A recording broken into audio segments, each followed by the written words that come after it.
নমস্কার বন্ধুরা, বাঙালির বুড়ি ভোজে আপনাদের স্বাগত। তো এই যে দেখছেন ছোট ছোট একদম দেশি ট্যাংরা মাছটাতে আমি নুন হলুদ মাখিয়ে রেখেছি। এর মধ্যে আরও অনেক রকমেরই মাছ রয়েছে। তো এই মাছের আজকে বাটি চচ্চড়ি করব। তো তার জন্য এই যে মাছটা ভালো করে ধুয়ে পরিষ্কার করে নুন হলুদ মাখিয়ে নিয়েছি।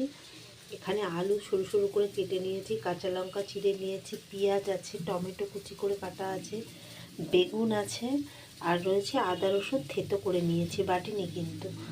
তো মাছটা কাঁচা করলে বেশি ভালো হবে। তো আমার ঘরে কাঁচা মাছ কেউ খায় না বলে আমি মাছটা কিন্তু হালকা করে ভেজে নেব। কিন্তু কাঁচা মাছ দিয়ে করলে বেশি টেস্ট হবে খেতে।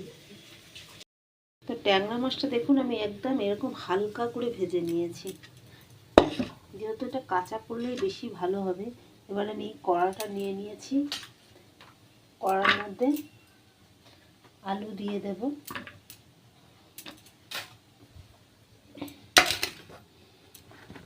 বেগুন দিয়ে দেব,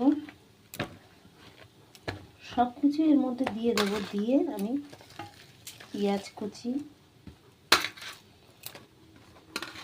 লঙ্কা কুচি,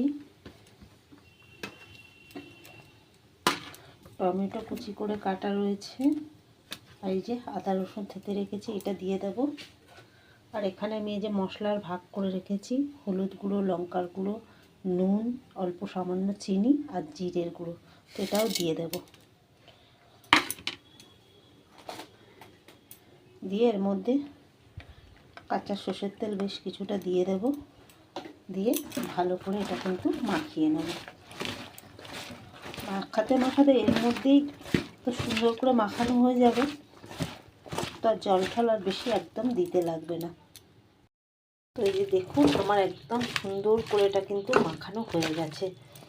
এবার আমি মাছগুলো দিয়ে দেব। মাছগুলো যেহেতু ভাজা আছে, মাছগুলো দিয়ে আমি হালকা হাতে একটু নাড়াচাড়া করে নেব।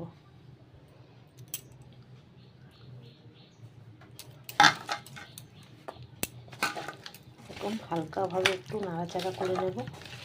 বেশি নাড়াচাড়া করলে মাছটা কিন্তু ভেঙে যাবে।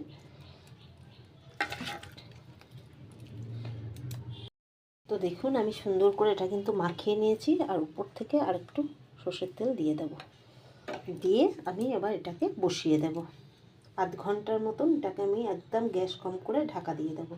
এবার আমি ঢাকাটা খুলবো, খুলে দেখাবো কেমন হয়েছে। তো এই দেখুন